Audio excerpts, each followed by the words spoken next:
everyone, I'm Simon Boxall in for Donna Bush.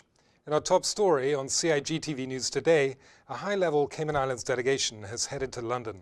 Premier Alden McLaughlin, as well as Financial Services and Home Affairs Minister Tara Rivers, are to attend the Overseas Territories Joint Ministerial Council, or JMC, next week. Each year, the JMC brings together political leaders from the overseas territories with UK ministers. Topics on this year's agenda include hurricane relief and recovery, climate change and the environment, tax transparency and beneficial ownership, as well as the progress of Britain's upcoming exit of the European Union. JMC meets once a year to provide a forum for the exchange of views on political and constitutional issues between the governments of the territories and the UK government.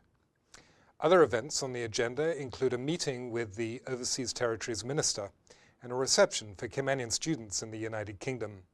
Among officials travelling with the Premier and Minister are Cabinet Secretary Mr. Samuel Rose, Financial Services Chief Officer Mr. Dax Basdeo, and Senior Political Advisor to the Premier Mr. Roy Tatum.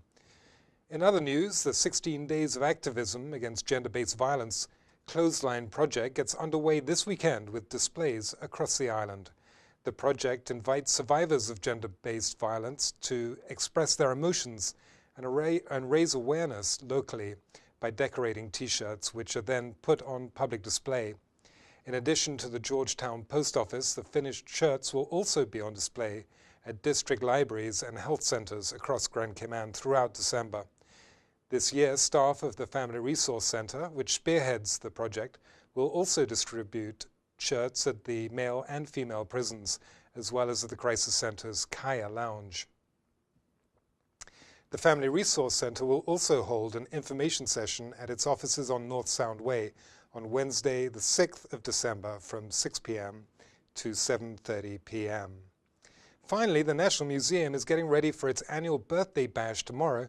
To mark the occasion, the museum has invited the public to a Christmas looky-ya, featuring work by local artisans and fine artists. Delicious local food is on the menu, and the museum will also launch its latest show entitled Shaped by the Sea. The exhibition celebrates the life of Captain Chucky Ebanks, a legend of the North Sound. In addition, Culture Minister Dwayne Seymour will be on hand to accept the museum's traditional rent or peppercorn lease of a coil of silver thatch rope. Tomorrow's celebration takes place at the home of the National Museum on Harbour Drive from 10 a.m. to 3 p.m. Also Saturday, the Botanic Park Winter Sale runs from 9 a.m. to 2 p.m. at the park. All 1-gallon potted plants are for $4. For more information, email info@botanic-park.ky. That's info@botanic-park.ky. If you missed today's news update, you can get all the details on our Facebook page and YouTube channel. And we invite you to tune in to Radio Cayman's For the Record and Talk Today shows, week mornings and days. For now, I'm Simon Boxall. Thanks for joining us and have a wonderful weekend.